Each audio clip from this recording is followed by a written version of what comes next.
एक जहाज और 300 साल की कहानी। कल्पना कीजिए, समुद्र की लहरों को चीरता हुआ एक जहाज जिस पर कुछ व्यापारी खड़े हैं। उनके हाथ में तलवार नहीं, लेकिन इरादे उससे भी ज्यादा खतरनाक हैं। उन्हें सोना चाहिए, मसाले चाहिए, मुनाफा चाहिए। लेकिन भारत को क्या पता था कि ये लोग सिर्फ व्यापार करने नहीं आए, ये आने वाले 300 सालों की तकदीर लिखने आए थे।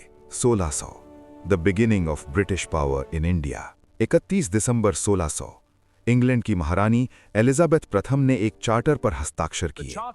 नाम लंबा था, governor and company of merchants of London trading into the east Indies, लेकिन दुनिया ने इसे जाना ईस्ट इंडिया कंपनी के नाम से। ये एक प्राइवेट कंपनी थी, 24 डायरेक्टर्स का बोर्ड, पहला गवर्नर थॉमस स्मिथ।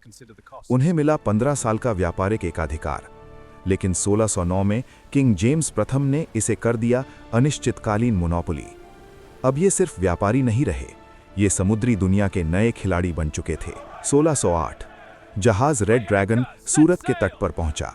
भारत उस समय मुगल साम्राज्य के अधीन था, जहांगीर की सत्ता थी। 1613 सूरत में पहली फैक्ट्री स्थापित हुई। 1611 मछलीपट्टनम में व्यापारिक केंद्र। धीरे धीरे मद्रास में फोर्ट जॉर्ज, बॉम्बे 1668 में कंपनी को मिला। 1698 कलकत्ता में फोर्ट विलियम। ये किले सिर्फ सुरक्षा के लिए नहीं थे, ये आने वाले साम्राज्य की नींव थे।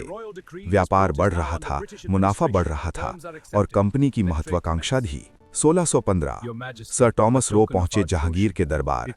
उपहार, विनम्रता और चालाकी के जरिए मुगलों से व्यापार की अनुमति मिली।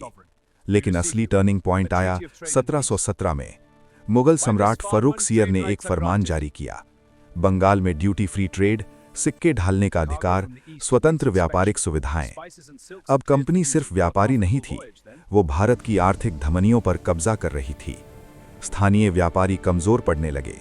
भारतीय शासकों को खतरे का एहसास ही नहीं हुआ। पहले फैक्ट्री, फिर किले, फिर अपनी सेना, और फिर भारतीय राजनीति में हस्तक्षेप। 1757 एक निर्णायक मोड़। कंपनी ने भारतीय शासकों की आपसी दुश्मनी का फायदा उठाया। डिवाइड एंड रूल, आर्थिक शोषण, सैन्य शक्ति। एक प्राइवेट कंपनी धीरे धीरे भारत की राजनीतिक शक्ति बन गई। 1765 बंगाल, बिहार और उड़ीसा की दीवानी। अब कंपनी टैक्स भी वसूल रही थी। व्यापार का असली चेहरा सामने आ चुका था। 100 साल के अंदर एक कंपनी ने पूरे भारत की अर्थव्यवस्था और राजनीति बदल दी। लेकिन 1857 में भारत ने विद्रोह किया। 1858 ब्रिटिश सरकार ने कंपनी को समाप्त कर दिया। भारत सीधे ब्रिटिश क्राउन के अधीन चला गया। लेकिन याद रखिए, ब्रिटिश राज की नींव 1600 में रखी गई थी। अगर वो चार्टर न होता तो शायद इतिहास अलग होता।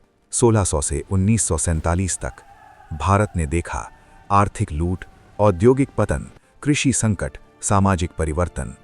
रेलवे, टेलीग्राफ, प्रशासनिक ढांचा, सब कुछ बदला। लेकिन इसकी कीमत क्या थी? भारत की स्वतंत्रता 1947 में मिली, लेकिन इसकी कहानी शुरू हुई थी एक छोटी सी कंपनी से। इतिहास हमें चेतावनी देता है कि हर साम्राज्य बंदूक से नहीं बनता। कुछ साम्राज्य व्यापार के नाम पर आते हैं और धीरे धीरे पूरी सभ्यता पर छा जाते हैं।